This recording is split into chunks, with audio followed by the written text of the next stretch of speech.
میں اپنے شوہر کے ساتھ ہوٹل میں کھانا کھانے آئی تھی کہ میں نے وہاں ایک آدمی کو بھیک مانگتے ہوئے دیکھا۔ مجھے ایسا لگا کہ میں اس شخص کو پہچانتی ہوں۔ جب میں نے غور کیا تو مجھے پتا چلا کہ یہ تو میرے تایا ابو ہیں۔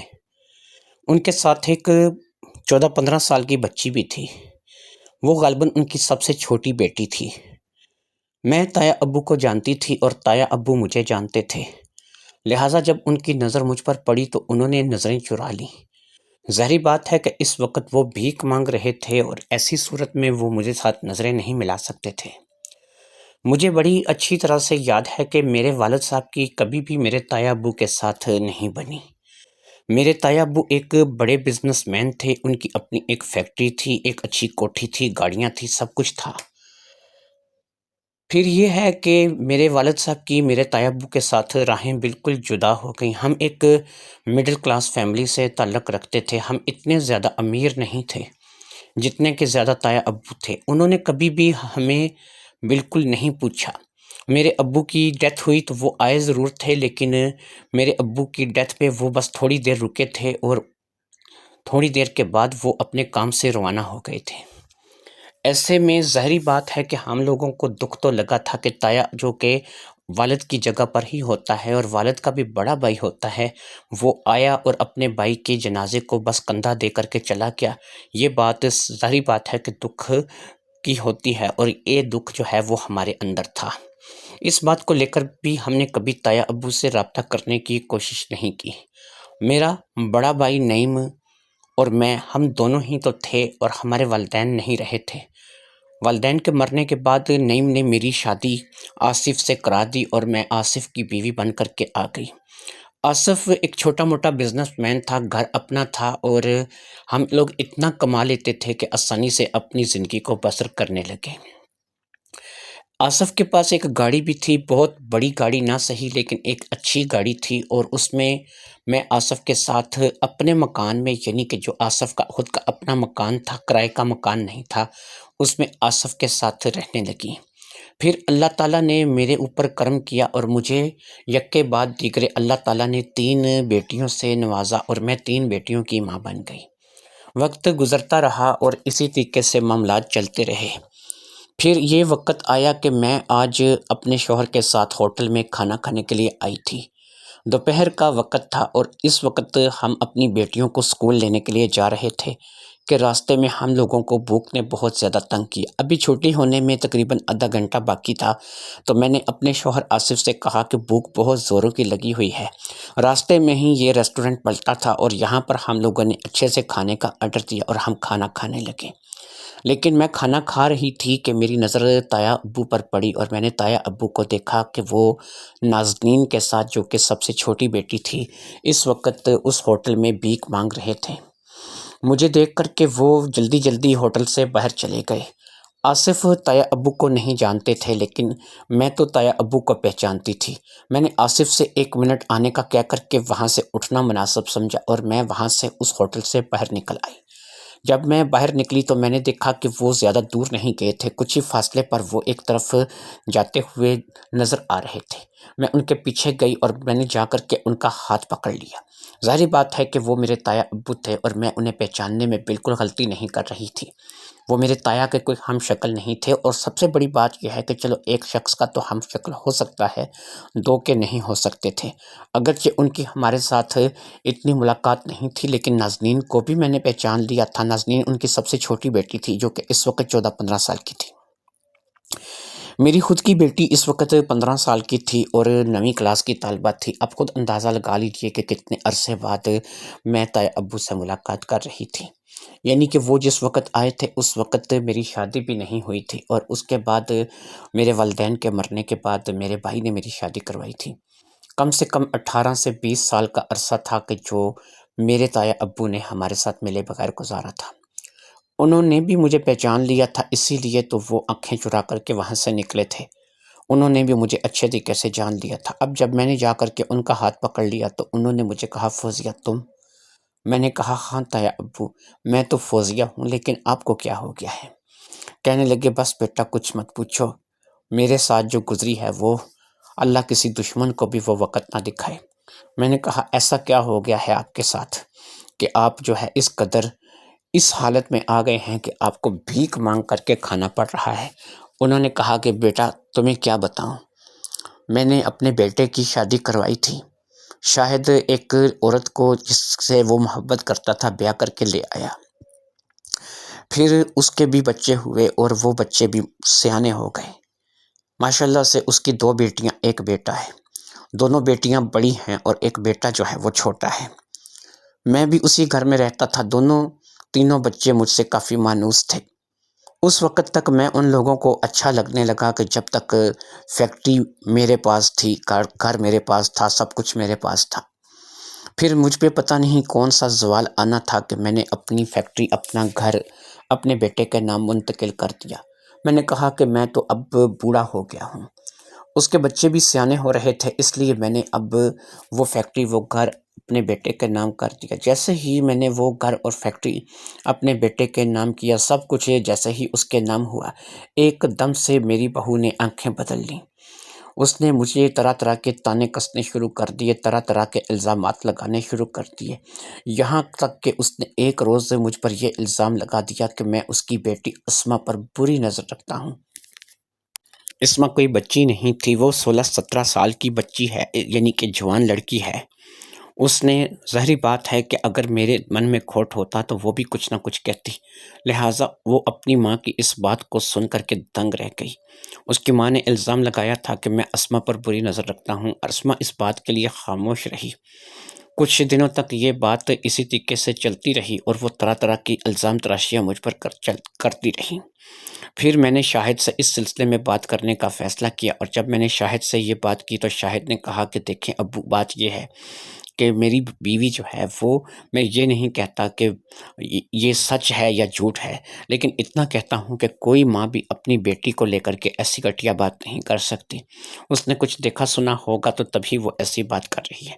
اب میں نے کہا کہ اگر اس نے دیکھا سنا ہے تو اسما نے بھی تو کچھ نہ دیکھا سنا ہوگا نا، کہ ظاہری بات ہے وہ بچی نہیں ہے، 16-17 سال کی ایک نوجوان لڑکی ہے، اور پھر نازنین جو کہ تمہاری سب سے چھوٹی بہن ہے، وہ بھی اس وقت 14-15 سال کی ہے، وہ بھی تو ہمارے ساتھ یہاں پر رہتی ہے۔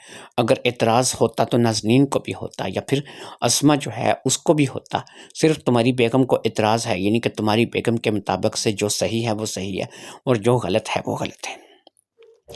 اس بات کو لے کر کے اس وقت تو شاہد چپ کر گیا، لیکن پھر اسی طریقے سے جب الزام تراشیاں مجھ پر بڑھنے لگیں، اور یہ الزام تراشیاں اس حد تک بڑھ گئیں کہ 2 سے 3 مرتبہ جب میری بہو نے، جس کا نام حمیدہ تھا، اس نے مجھ پر اس بات کا الزام لگایا کہ میں اسما کے ساتھ اچھا سلوک نہیں کرتا ہوں، یا پھر اسما پر میری غلط نظر ہے، اس بات کو لے کر کے اب میرے اور شاہد کے درمیان جھگڑے چلنے لگے۔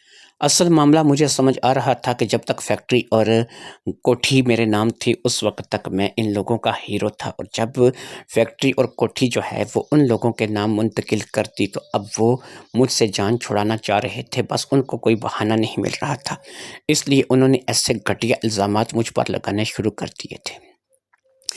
ان الزامات کے چلتے میں نے جو ہے وہ کئی بار اپنے بیٹے کو اور کئی بار اپنی بہو کو صفائیاں دیں، لیکن پھر میں نے دیکھا کہ وہ دن بدن بگڑتے ہی چلے جا رہے ہیں۔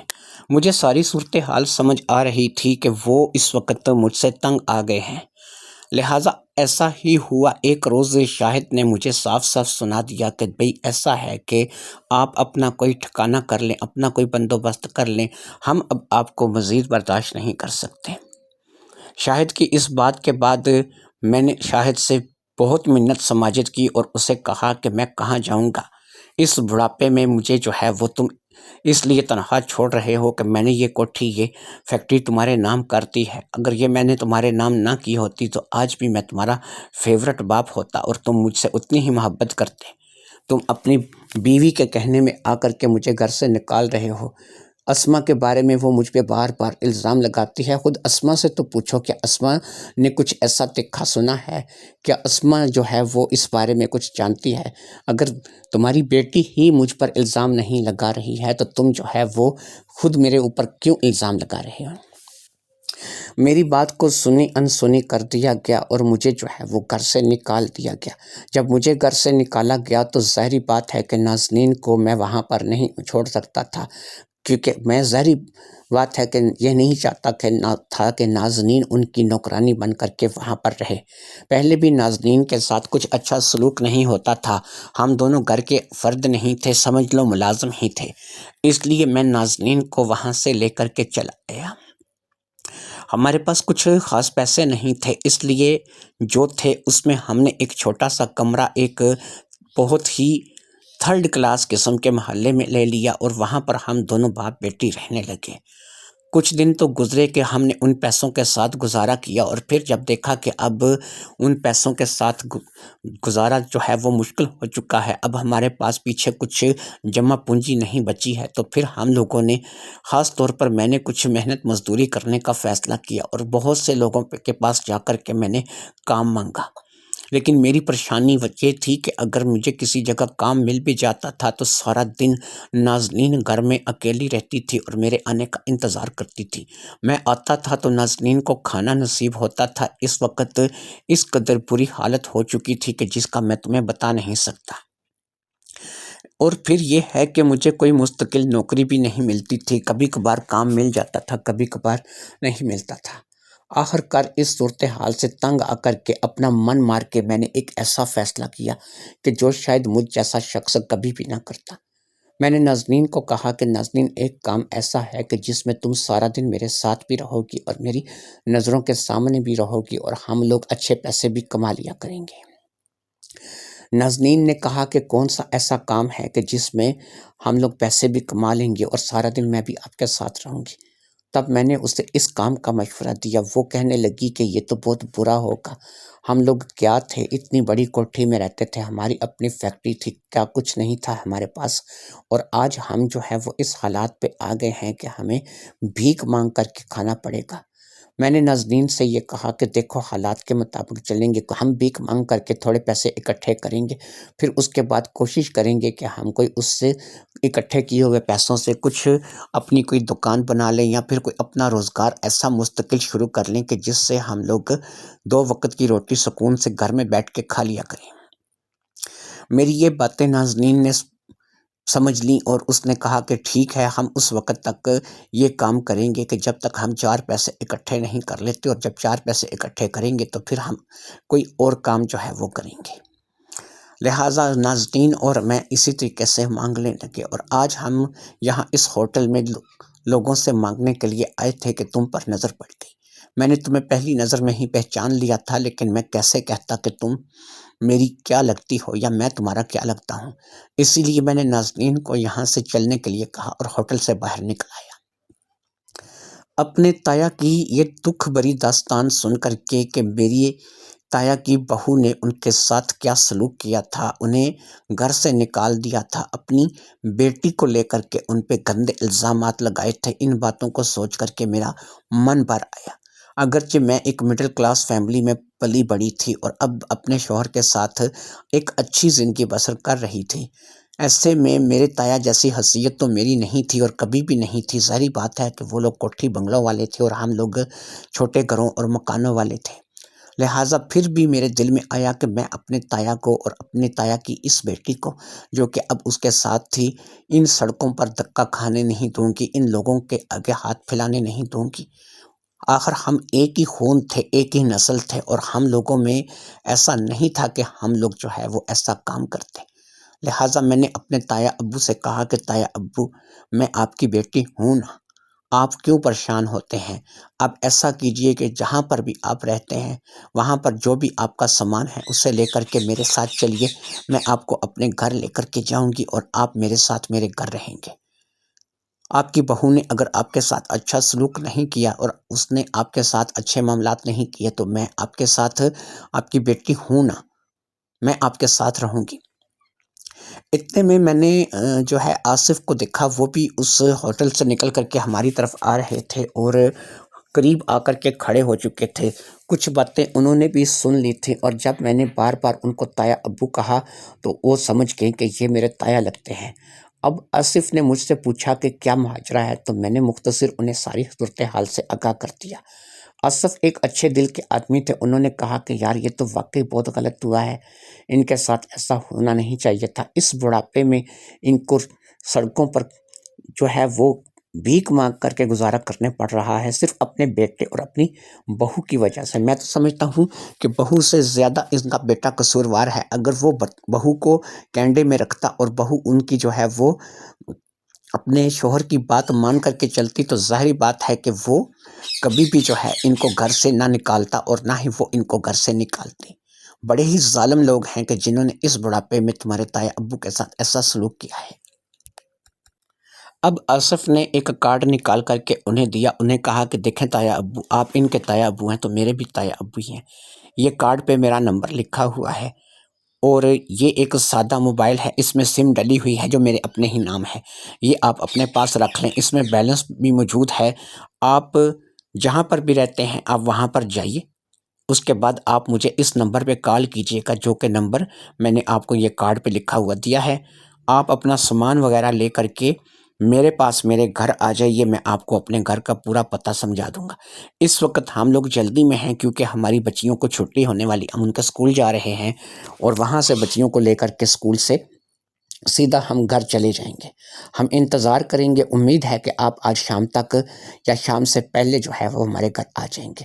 باقی یہ مانگنے وغیرہ کا سسٹم چھوڑیں، 2 وقت کی روٹی آپ کو سکون سے مل جائے گی، کپڑا جوتی آپ کو مل جائے گا، آپ کا اور نازنین کا پورا دھیان رکھا جائے گا۔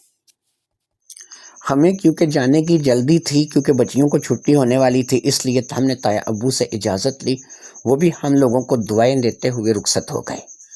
اب ہم اسکول کی طرف بڑھے اور پھر تھوڑی ہی دیر میں ہم اپنی گاڑی میں اسکول پہنچ گئے۔ بچیاں ہماری اب اسکول سے چھٹی کر چکی تھیں، انہیں ہم نے لیا اور اپنے گھر پہنچ گئے۔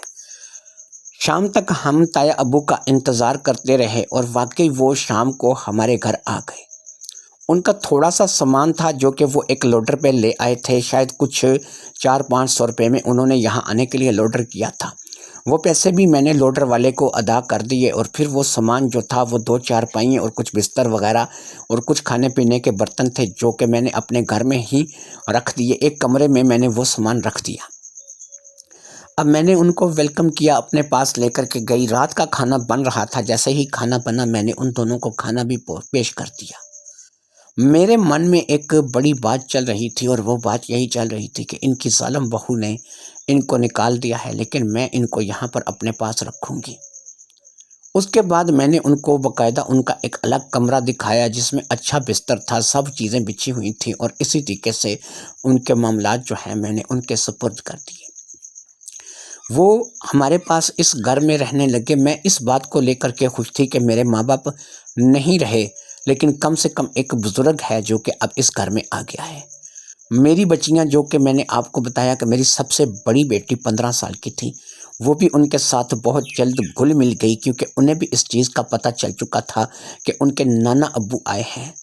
ظاہری بات ہے کہ وہ میرے تایا تھے تو ان کے نانا ابو تھے۔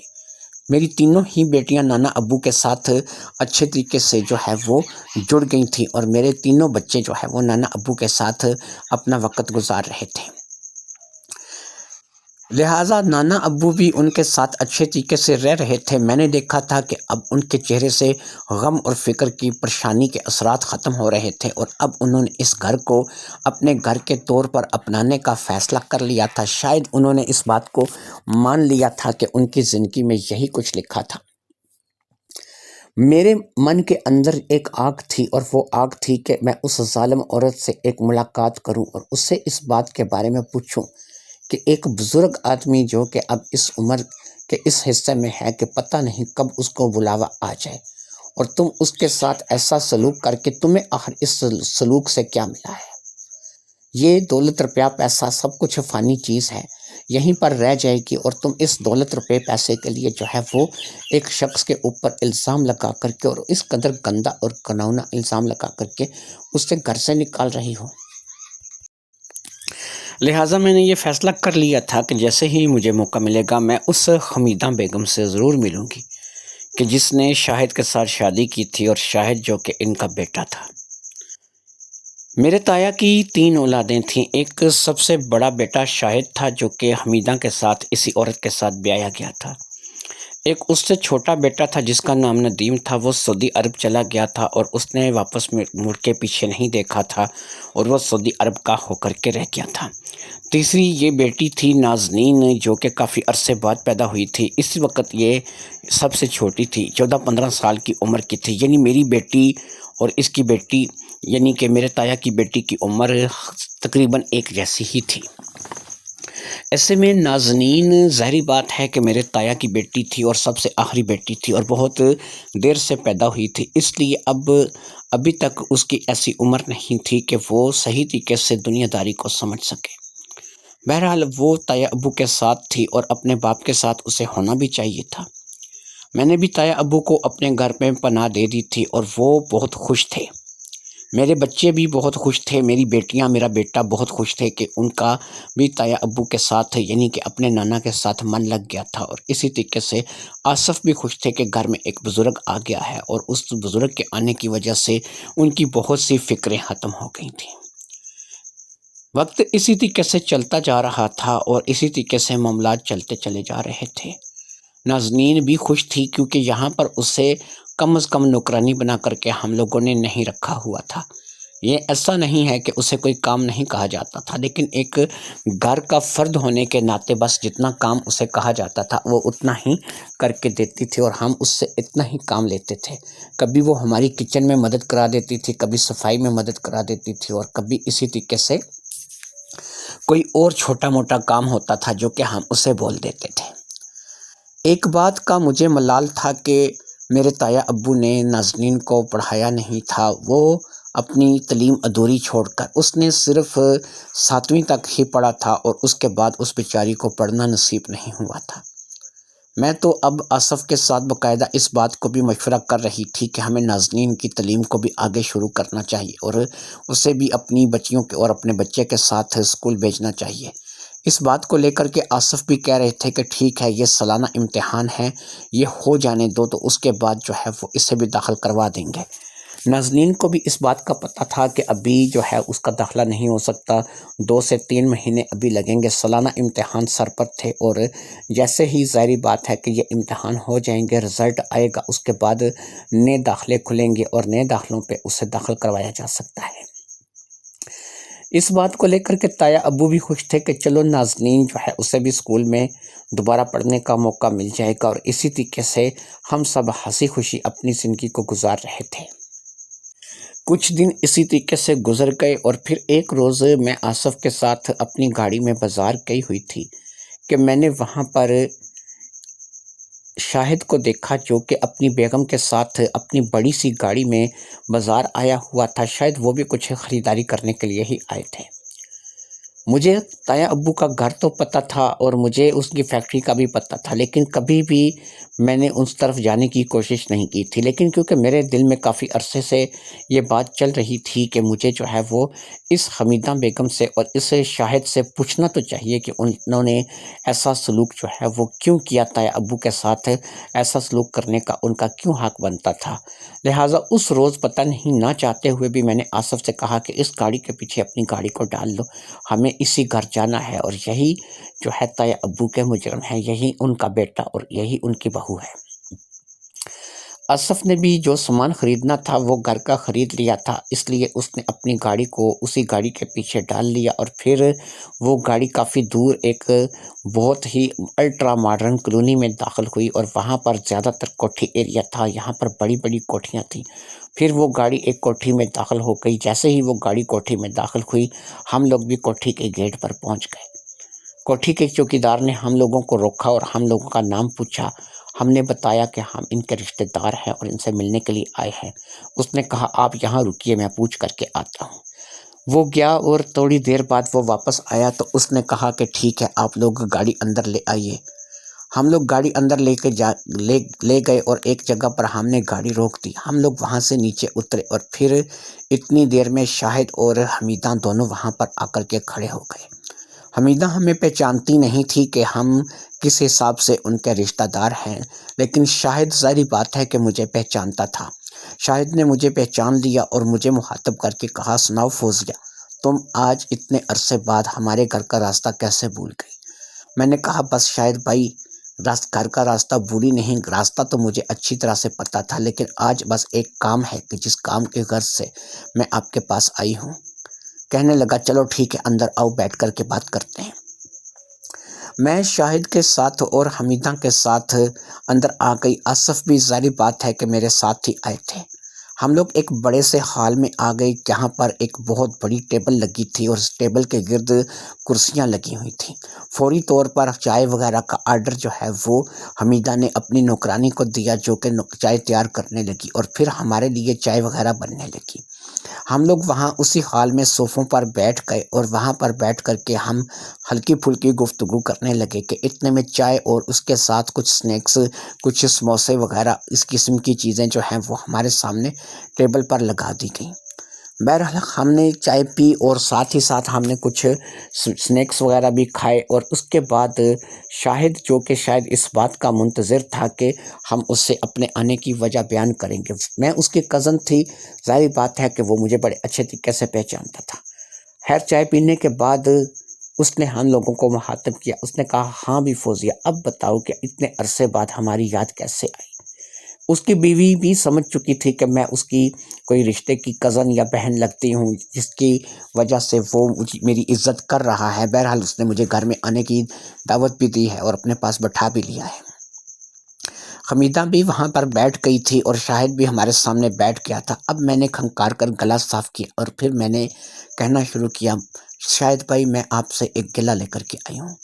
کہنے لگا اچھا بھائی چلو گلہ کر لو، جو بھی گلہ کرنا ہے۔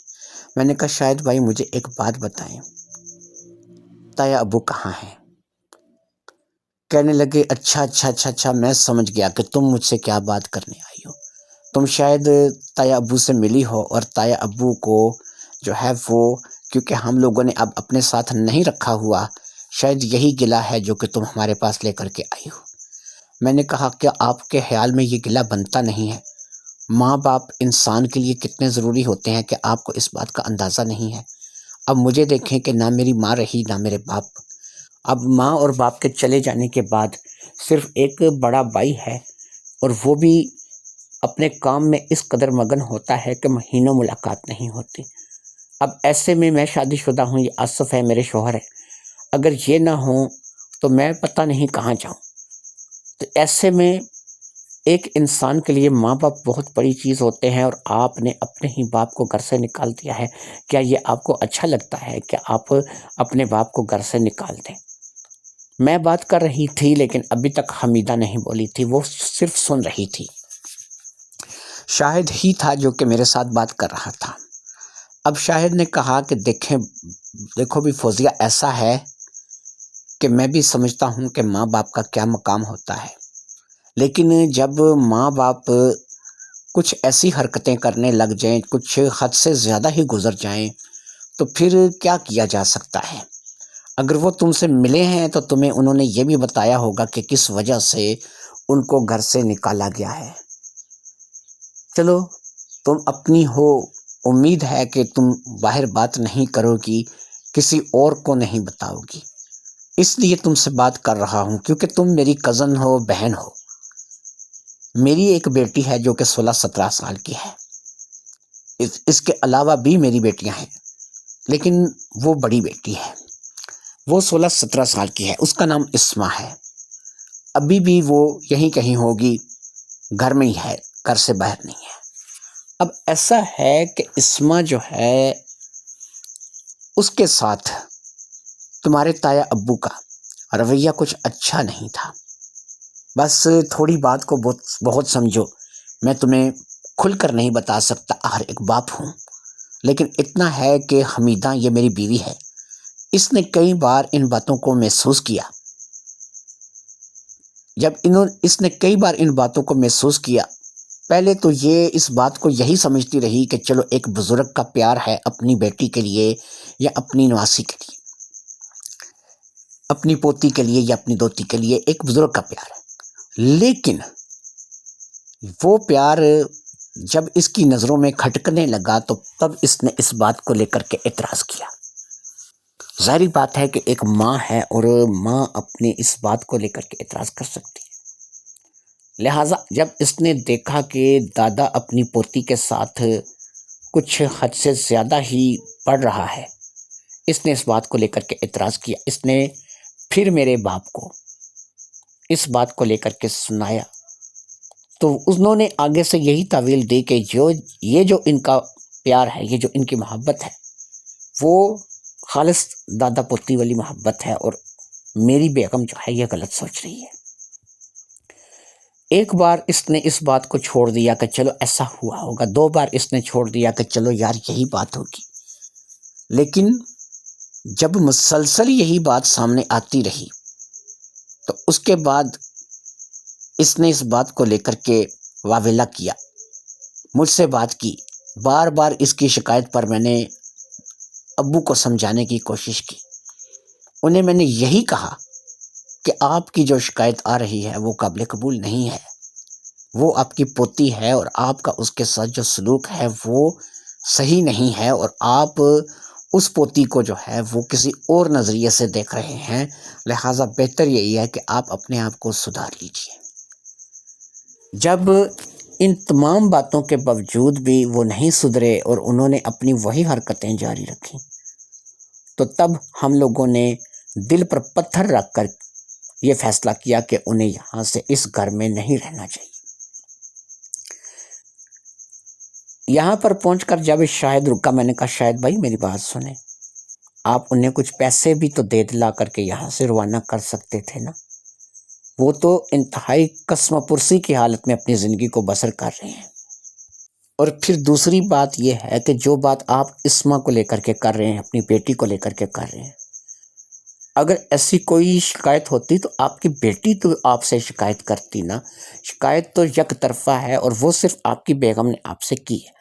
میں یہ نہیں کہتی کہ آپ کی بیگم نے آپ کو کان بھرے ہیں یا جھوٹ کہا ہے یا آپ کی بیگم جو ہے وہ غلط بیانی کر رہی ہے، لیکن میں ایک بات کر رہی ہوں کہ سب سے پہلے اگر ایسی کوئی بات ہوتی تو اسما کو اس بات کا پتہ چلتا، جو کہ ظاہری بات ہے کہ ایک نوجوان لڑکی ہے اور ایک نوجوان لڑکی کو پتہ چل جاتا ہے کہ اس کے ساتھ کوئی انسان کیا کر رہا ہے، کیسے کر رہا ہے۔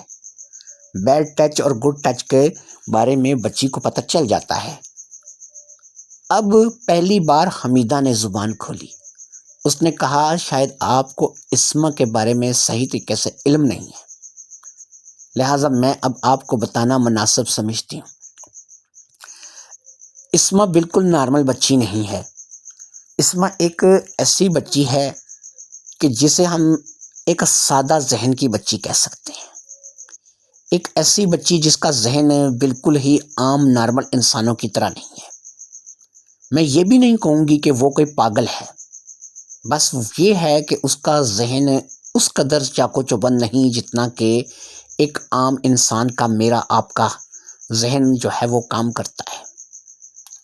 لہٰذا ایسا ہے کہ اگر اس کے ساتھ کچھ ایسی شرارت ہو بھی رہی ہے تو وہ اسے نہ محسوس صحیح طریقے سے کر سکتی ہے، نہ اسے ایکسپلین کر سکتی ہے، نہ وہ اسے بتا سکتی ہے۔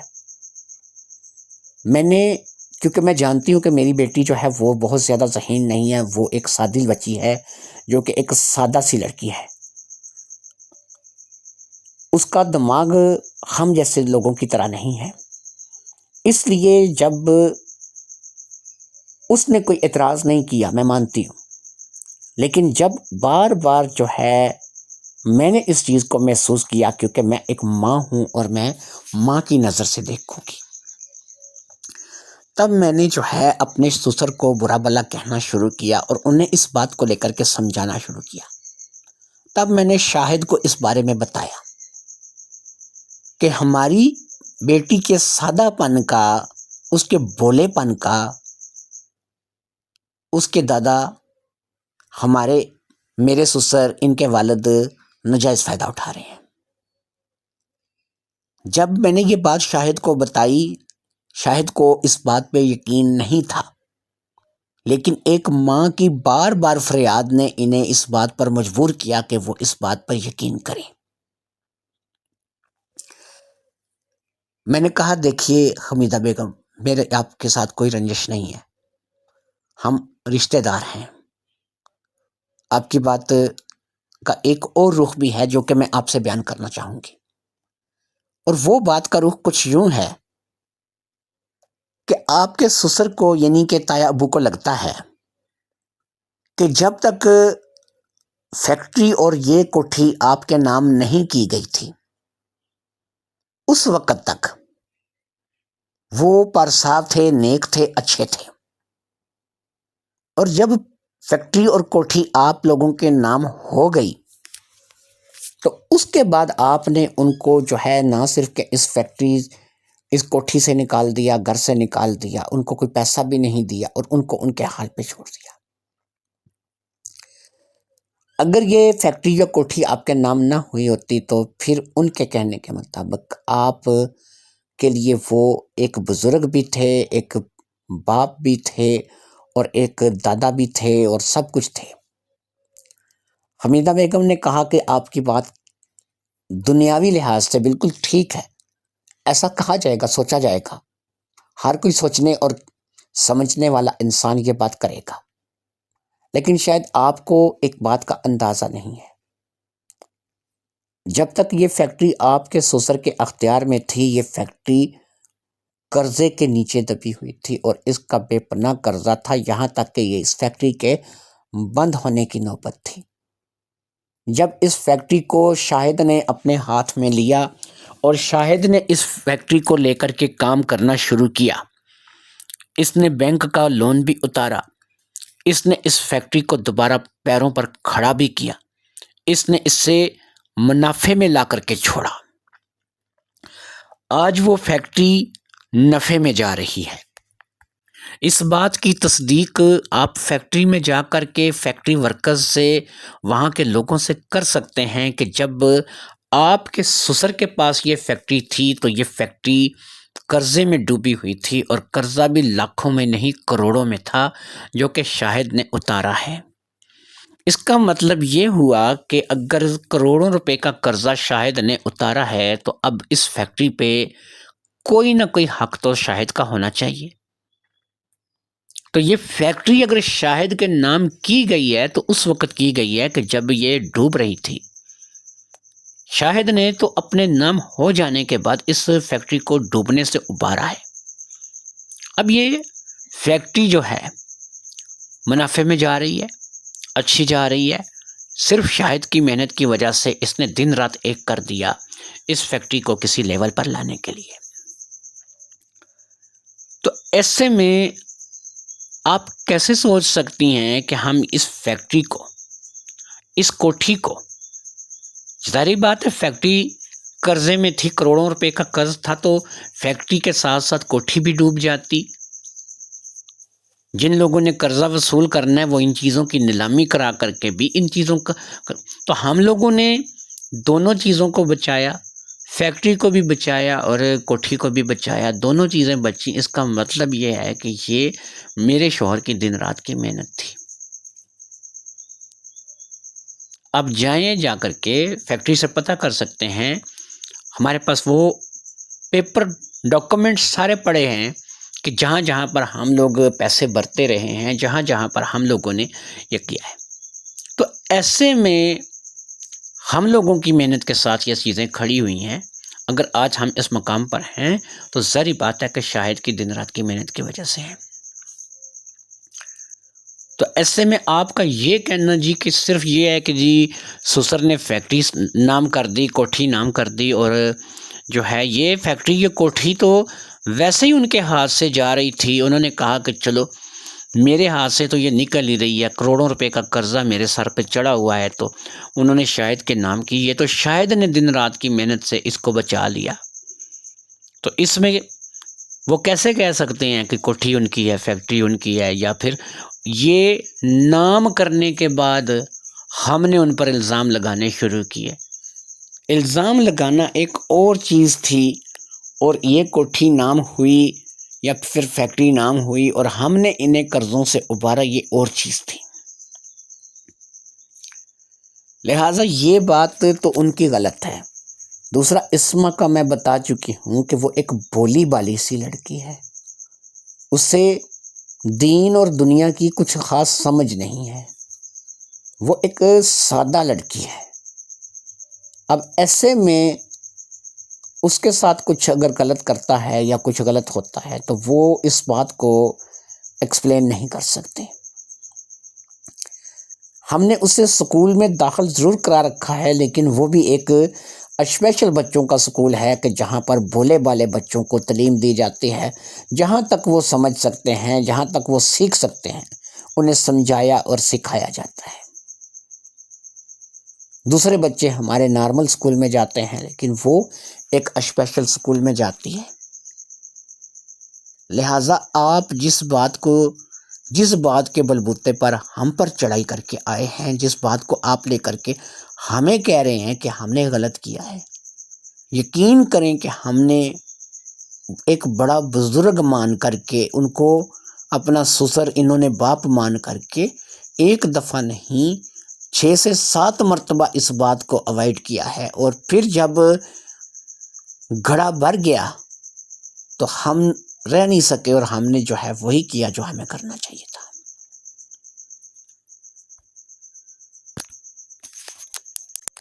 اب پہلی بار آصف نے اس بات میں دخل دیا۔ آصف اس وقت سے خاموش صرف سن رہے تھے۔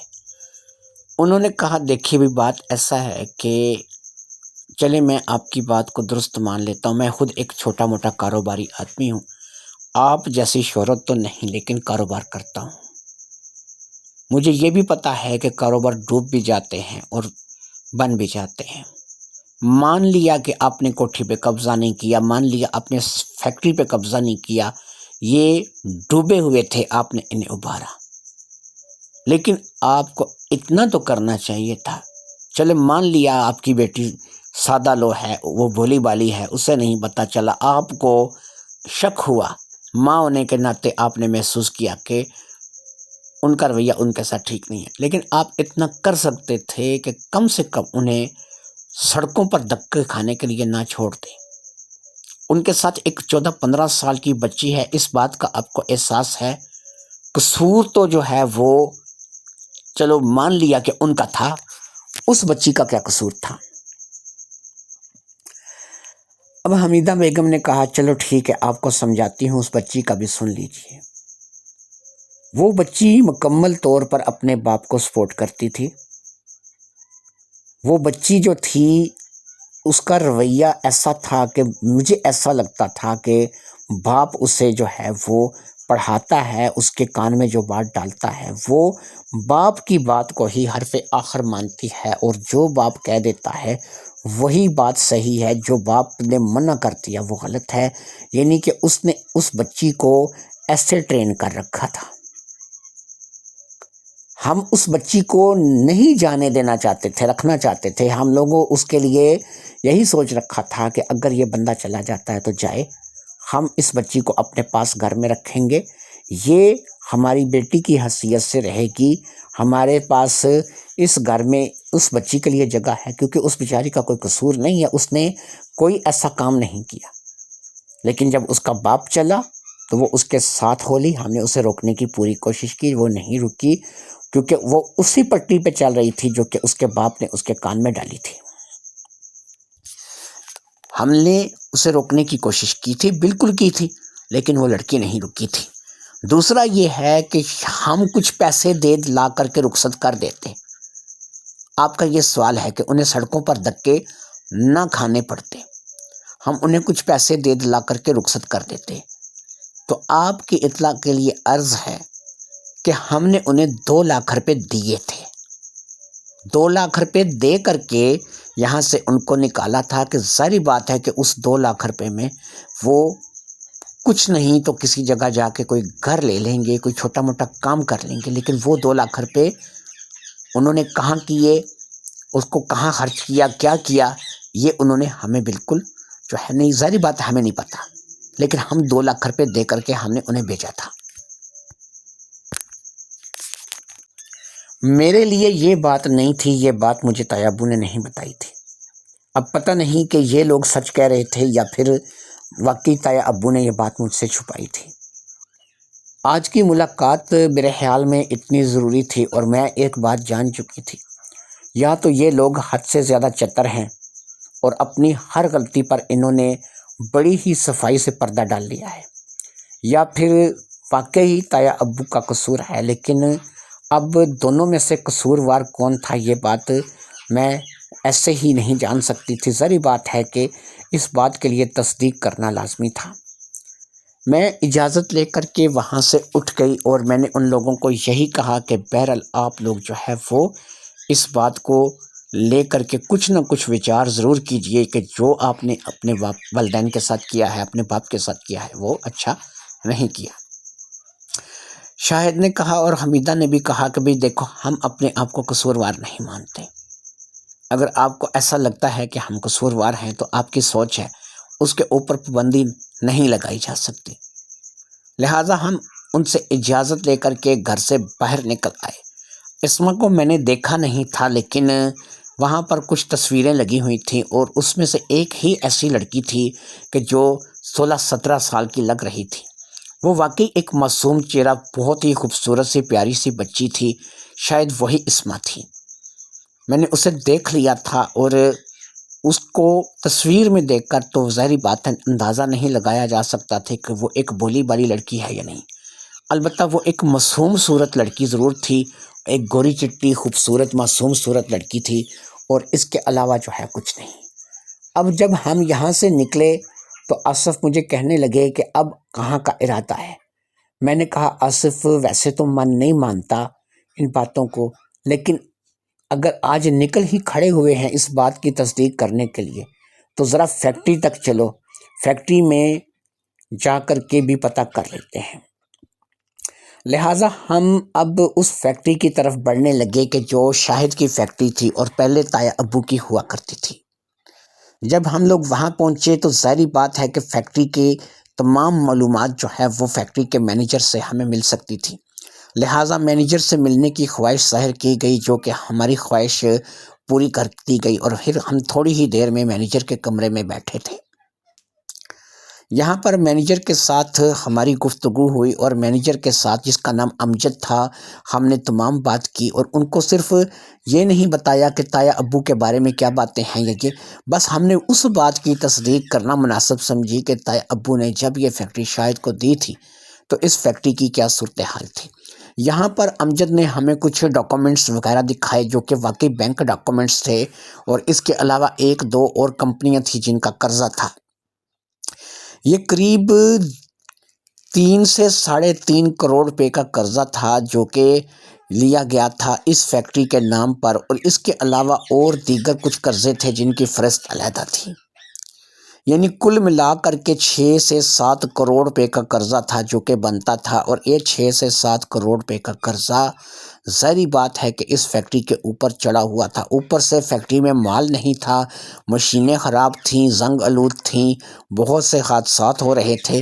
یہ تمام چیزیں بھی ساری بات ہے کہ ساتھ ہی ساتھ تھیں، اور اگر ان تمام چیزوں کے خرچے اخراجات کو بھی بیچ میں شامل کیا جائے تو یہ تقریباً کوئی 14-15 کروڑ روپے کی بات بنتی تھی، جو کہ ظاہری بات ہے کہ شاید ٹھیک کہہ رہا تھا کہ فیکٹری بہت زیادہ لاس میں جا رہی تھی جس وقت اس نے فیکٹری کو سنبھالا تھا۔ آج کی ایک فائل اس نے ہمارے آگے رکھی تھی، یعنی کہ جو مینیجر تھا امجد، اس نے رکھی تھی۔ آج کے دور میں نہ صرف کہ مشینیں ٹھیک تھیں، ورکروں کو تنخواہ مل رہی تھی، سارا کام صحیح طریقے سے ہو رہا تھا، مال ٹھیک طریقے سے بن رہا تھا، اور کوئی قرضہ باقی نہیں رہا تھا۔ اس بات کی تصدیق ہو جانے کے بعد میں اور آصف اس بات کو بھی اب لے کر کے پریشان ہو گئے تھے کہ یار واقعی کہیں ان کی اسما والی بات بھی سچ نہ ہو اور بابا جو ہے وہ واقعی اس حد تک نہ گیا ہو۔ میں نے پہلی بار اپنے تایا ابو کے لیے بابا کا لفظ استعمال کیا ہے، کیونکہ شاید میرا اب اندر ٹوٹنے لگا تھا، لیکن پتہ نہیں کہ میں اس بزرگ کو گھر لے کر کے گئی ہوں، میں نے صحیح کیا ہے یا غلط کیا ہے۔ میری خود کی ایک 15 سال کی بچی ہے، پھر میری اس کے بعد 2 اس سے چھوٹی بچیاں ہیں، اور اس وقت وہ گھر میں اکیلی ہیں اور ہم یہاں پر ان باتوں کی تصدیق کرتے پھر رہے ہیں۔ لیکن میری بچیوں میں سے کوئی بھی ایسی نہیں تھی کہ جو بولی بالی ہوتی۔ اگر وہ کسی بھی ان لڑکی کی طرف ہاتھ بڑھاتا یا کوئی ایسی حرکت کرتا یا کوئی بیڈ ٹچ کرتا تو میری بچیوں کو اس بات کا پتہ تھا اور وہ اس بات کا جواب دے سکتی تھی، یعنی اینٹ کا جواب پتھر سے دینا انہیں آتا تھا۔ میری بچیاں ساری ہی سیانی تھیں اور انہیں پتہ تھا کہ کیا کرنا ہے کیا نہیں کرنا، لہٰذا اب ایسا ہی تھا اور میں اور آصف نے گھر جانے کا فیصلہ کر لیا تھا۔ ہم گھر آئے تو سب کچھ خیریت تھی، کسی قسم کا کوئی بھی مسئلہ کوئی پریشانی نہیں تھی، اور ہم لوگوں نے اللہ کا شکر ادا کیا۔ اپنی بیٹیوں سے اپنے بچے سے پوچھا، سب لوگ یہی کہہ رہے تھے کہ ہم لوگ بس ٹھیک ٹھاک تھے، کھیلتے رہے اور کسی قسم کی کوئی پریشانی جو ہے وہ ہم لوگوں کو نہیں تھی۔ نازنین بھی بالکل نارمل تھی اور باقی لوگ بھی بالکل نارمل تھے۔ بس اب سمجھ نہیں آ رہی تھی کہ شاہد اور حمیدہ کو سچ مانے یا پھر ان لوگوں کو سچ مانے، کون ان میں سے سچا ہے کون ان میں سے جھوٹا ہے۔ کیا تایا ابو واقعی وہ سب کچھ کرتے رہے ہیں اور اسما بیچاری جو کہ سمجھداری نہیں تھی اور بولی بالی لڑکی تھی، اس کے ساتھ ایسا ہوتا رہا، اسے پتہ نہیں، صرف اس کی ماں کو ہی اس بات کا شک ہوا اور ماں نے جو ہے وہ اپنے شوہر سے کہا اور پھر انہوں نے انہیں گھر سے باہر نکال دیا۔ یہ وہ باتیں تھیں کہ جو ظاہری بات ہے کہ میں شاہد اور حمیدہ کی زبان سے سن کر کے آئی تھی۔ تایا ابو نے کہا تھا کہ وہ ایک ظالم بہو ہے جس نے صرف فیکٹری اور کوٹھی ہتھیانے کے لیے اور سب کچھ اپنے نام کرنے کے لیے اور اپنے اختیار میں لینے کے لیے تایا ابو کے ساتھ ایسا سلوک کیا ہے کہ انہیں گھر سے نکال دیا ہے اور ان کے ساتھ ایسا رویہ اختیار کیا گیا ہے۔ مجھے سمجھ نہیں آ رہی تھی کہ جو 14-15 کروڑ روپے منیمم لاس میں فیکٹری تھی، کوٹھی تھی، ظاہری بات ہے کہ اگر اتنا زیادہ لاس تھا تو تایا ابو نے ان کے نام کیا کیا تھا؟ ایک 14-15 کروڑ روپے کے قرضے کے نیچے لگی ہوئی جائیداد، جس کو ظاہری بات ہے کہ امجد کے مطابق شاہد نے ابھارا تھا اور آج وہ فائدے میں جا رہی تھی۔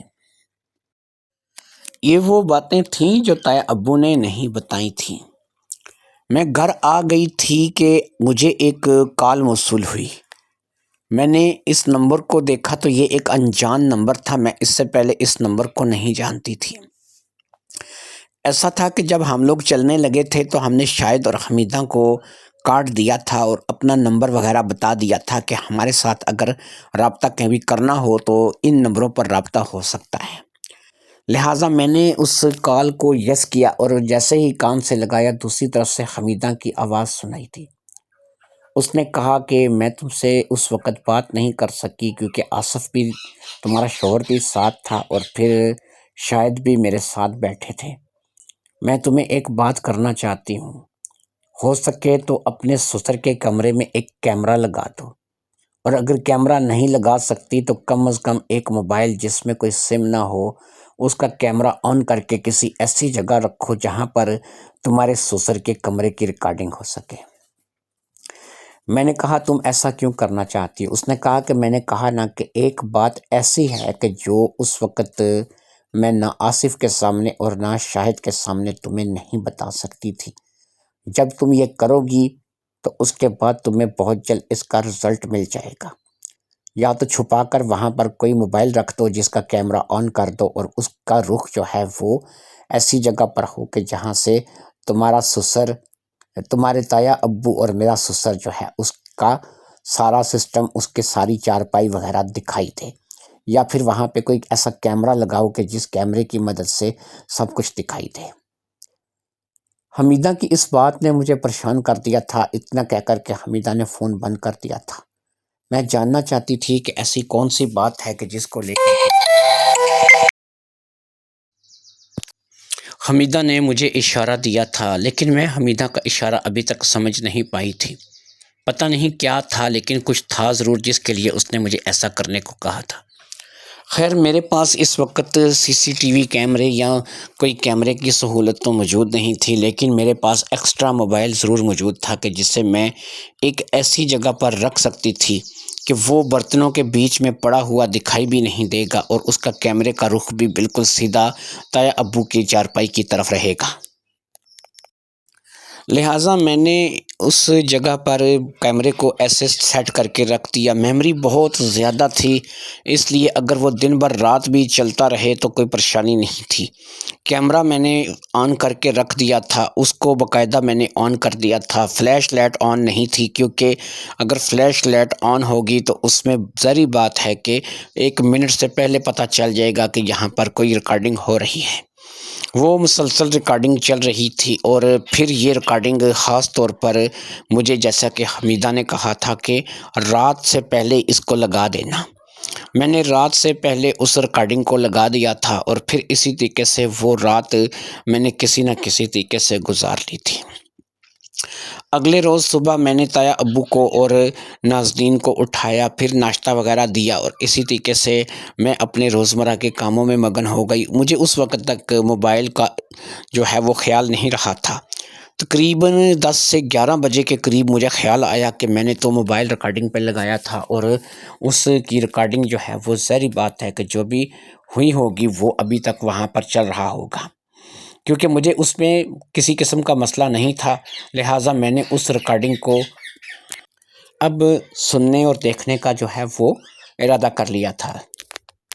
لہٰذا میں کمرے میں گئی، اور جہاں پر میں نے وہ موبائل رکھا تھا میں وہاں سے موبائل کو اٹھا کر لے آئی۔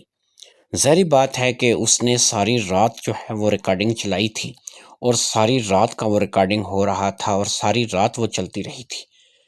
لیکن میرے موبائل میں یہ خاص بات تھی کہ ایک تو اس کی ریکارڈنگ نہیں رکتی تھی، دوسری اس کی میموری بہت زیادہ تھی۔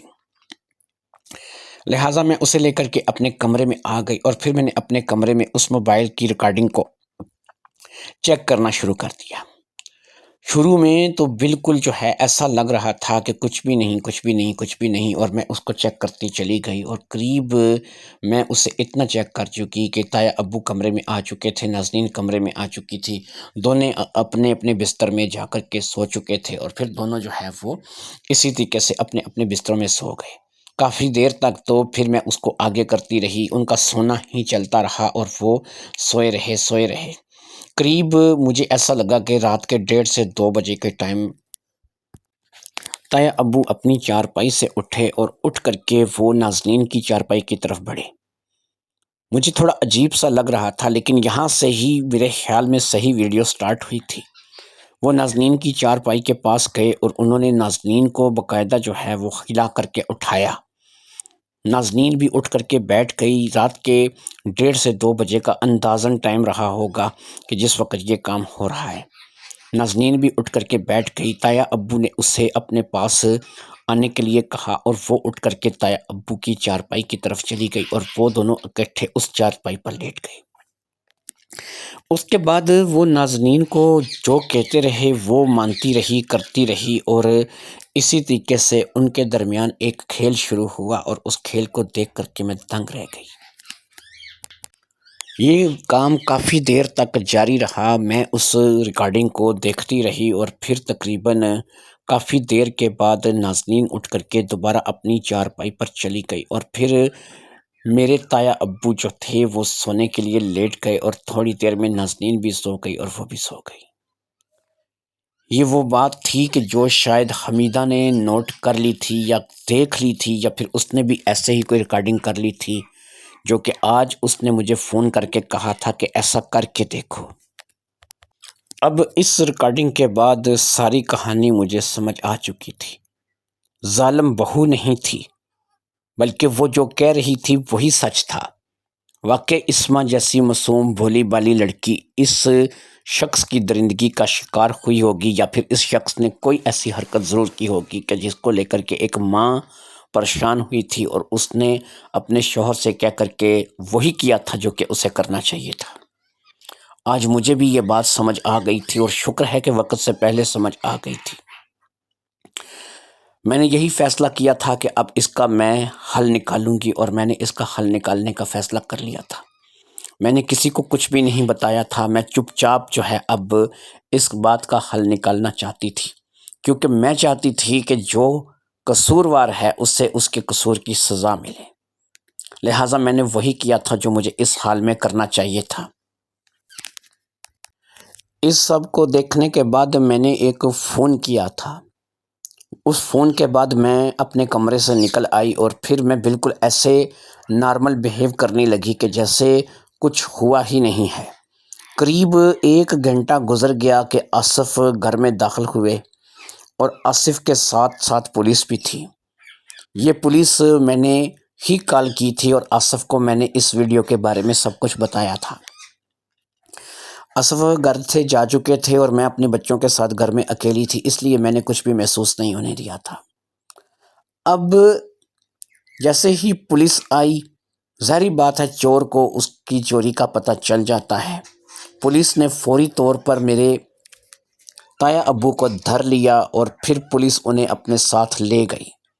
ثبوت ان کے خلاف موجود تھا جو کہ میں نے پولیس کو حوالے کر دیا۔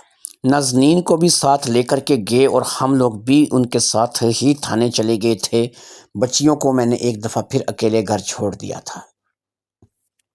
وہاں پر جا کر کے نازنین نے رو رو کر کے بتایا کہ اس کو تو ڈر تھا کہ یہ اس کا باپ ہے، جو بھی کہتا تھا ماننا پڑتا تھا اور جیسا کہتا تھا چلنا پڑتا تھا۔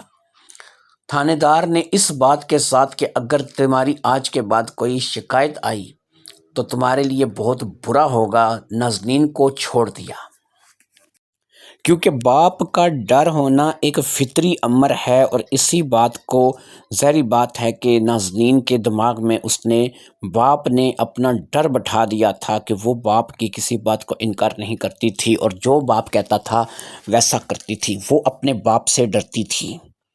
اس بات کو لے کر کے ظاہری بات ہے کہ اب وہ بے قصور ہی مانی جائے گی۔ اب پتہ نہیں کہ وہ بے قصور تھی یا نہیں، لیکن 14-15 سال کی لڑکی ظاہری بات ہے کہ بے قصور ہی ہوگی، کیونکہ اس کا اتنا دماغ نہیں ہوتا۔ وہ بہرحال اپنے باپ سے ڈرتی ہے اور اپنے باپ کے خلاف نہیں جا سکتی، لہٰذا تھانے دار نے اسے تو چھوڑ دیا، جبکہ اس نے چالان بنا کر کے میرے تایا ابو کو جیل بھیج دیا۔ اور ظاہری بات ہے کہ اب اس کا اصل ٹھکانہ وہی تھا۔ اب نازنین کو لے کر کے گھر آ گئے اور پھر ہم نے جیسے ہی اپنی بچیوں کے امتحان ختم ہوئے اور ان کے رزلٹ آئے، نازنین کو بھی اسکول میں داخل کروا دیا۔ شاہد اور حمیدہ کا بھی ہمارے گھر میں آنا جانا شروع ہو گیا اور ہم بھی کبھی کبھار ان کے گھر چلے جاتے تھے۔ اس طریقے سے زندگی ایک صحیح ڈگر پر چلنے لگی۔ یہ ضروری نہیں ہے کہ کبھی کبھی بچے ہی غلط ہوں، کبھی کبھی بوڑھے بھی غلط ہو سکتے ہیں۔ یہ ضروری نہیں ہے کہ اولاد ہی غلط ہو، کبھی کبھی والدین بھی غلط ہو سکتے ہیں۔ ہم لوگوں نے صرف اپنے دماغ میں یہ چیز بٹھا رکھی ہے کہ والدین جو ہیں ان کی خدمت کرنی ہے، ان کا احترام کرنا ہے، لیکن اگر والدین ایسے نکل آئیں جیسے کہ تایا ابو تھے تو وہ والدین خدمت کرانے کے لائق نہیں ہوتے۔ ان باتوں کو بھی ذہن میں رکھ کر کے چلنا پڑتا ہے۔ یہ معاشرہ ہے اور معاشرے میں کچھ بھی ہو سکتا ہے۔ دوستو، نایاب سٹوری کارنر کے نام سے میرا چینل ہے، اسے بھی سبسکرائب کیجئے، اور اس کے علاوہ فضا وائس کارنر کے نام سے بھی چینل ہے، اسے بھی سبسکرائب کیجئے۔ چینل کی پہچان میری آواز ہے، ظاہری بات ہے کہ وہاں پر بھی آپ میری ویڈیو سنیں گے، میری آواز کو پہچان لیں گے۔ تو آج کی کہانی امید ہے کہ آپ کو پسند آئی ہوگی۔ اسی قسم کی معاشرتی کہانیوں کے ساتھ سننے کے لیے میرے ساتھ جڑے رہیے۔ اب آپ ایک چھوٹا سا کام کر دیجئے کہ چینل کو سبسکرائب کر کے ویڈیو کو لائک کر دیجئے، تاکہ آئندہ بھی آپ کو ویڈیو ملتی رہے اور ہماری ویڈیو جو ہے وہ آگے اور لوگوں تک بھی پہنچے۔ اجازت دیجئے، اللہ حافظ، السلام علیکم ورحمۃ اللہ وبرکاتہ۔